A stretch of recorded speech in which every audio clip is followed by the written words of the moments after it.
How's it going, everybody? Joel Wenzel with Maximum Potential Coaching. So, today we're going to be talking about using a digital food scale.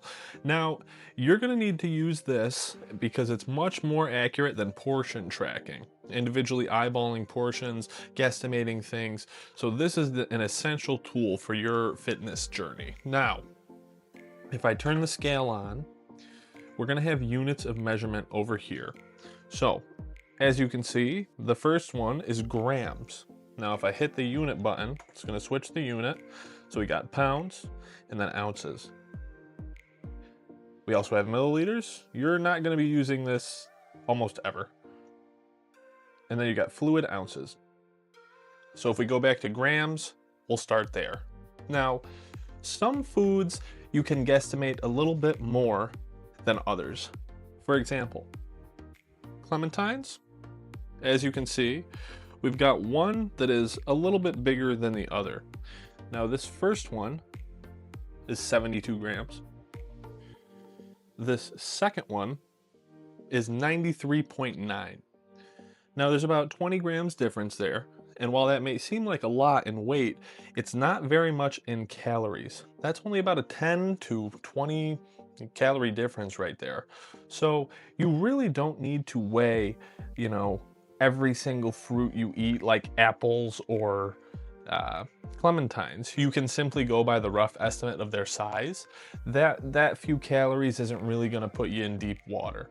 However, this isn't the case for more calorie dense foods, meaning foods that provide a high number of calories per gram. For example, nuts and nut butters are calorie dense foods where that 20 to 40 gram weight difference could be a much greater increase in calories than something like a clementine or an apple. Therefore, we always want to finely track those types of food. So, before we start weighing anything, I want to go over some very common mistakes people run into when they use scales. So, let's take the plate off. Now, if I turn the scale on, there's no weight on it, okay? The on button is also the tare button. Now, what the tare button does is it will reset the scale to 0, even if something's on it. So, very common mistake is people will put food on their plate, and then they will put the plate on the scale. So, as you can see, it's weighing the plate and not just the food. That's a problem, right? So what you need to do, let's start over. We're going to put the plate on the scale. Then we're going to tare it. So it's now at 0. Now you can officially start weighing your food. So we're going to start with some vegetables here. Now I've got a classic spring mix. So about a half serving for this is about 40 grams.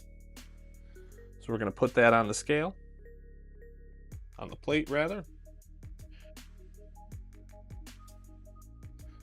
Okay, so we got about 42 grams there. So that's good. Now I'm going to reset it because I'm going to do another food item. So next, mashed potatoes. Who doesn't love mashed potatoes? So for a serving of these, it's about 124 grams. I need a little bit more than that. Okay, so we're a little bit off there, but as you can see, we got about a serving of mashed potatoes there. Now, I'm gonna tare it again. Gonna need some protein with that meal. So we're gonna have just some plain pulled chicken here. Now I'm gonna switch this to ounces because on the nutritional block of this chicken, it's labeled in ounces. You always want to spot what the nutritional block uses as weight, and you want to use that unit on the scale. So we got our ounces right here. So we're gonna do about 4 ounces of chicken because that's the serving on this nutrition block. So lost one guy there, but hey, it happens. Okay.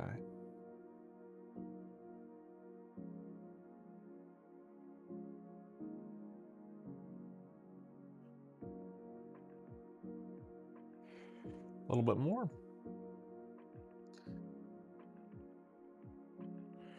So there we go. Now that's about 4 ounces of chicken. So there you have your complete meal, okay? Now, when you're weighing things like meat, ideally you want to weigh your food raw. Now this chicken is cooked, so it's not exactly ideal. Now the reason that is all meats lose moisture while you're cooking them. Some fat may cook out as well, but the macros remain the same, nearly identical to the raw state of meat. This is why measuring raw is the most accurate. Regardless of how the meat changes during the cooking process, we know that the macros will be very, very close to the raw amount put forward. So for example, if I was to put 4 ounces of raw chicken into a pan and it cooked down to 3 ounces, and I gave it to an individual who didn't know the initial raw weight and they weighed it, they're gonna assume they're just eating 3 ounces and not 4. Now that doesn't sound like much, but if you're continually making mistakes like this, when weighing foods, it can result in several hundred untracked calories per week. So that's a pretty good start.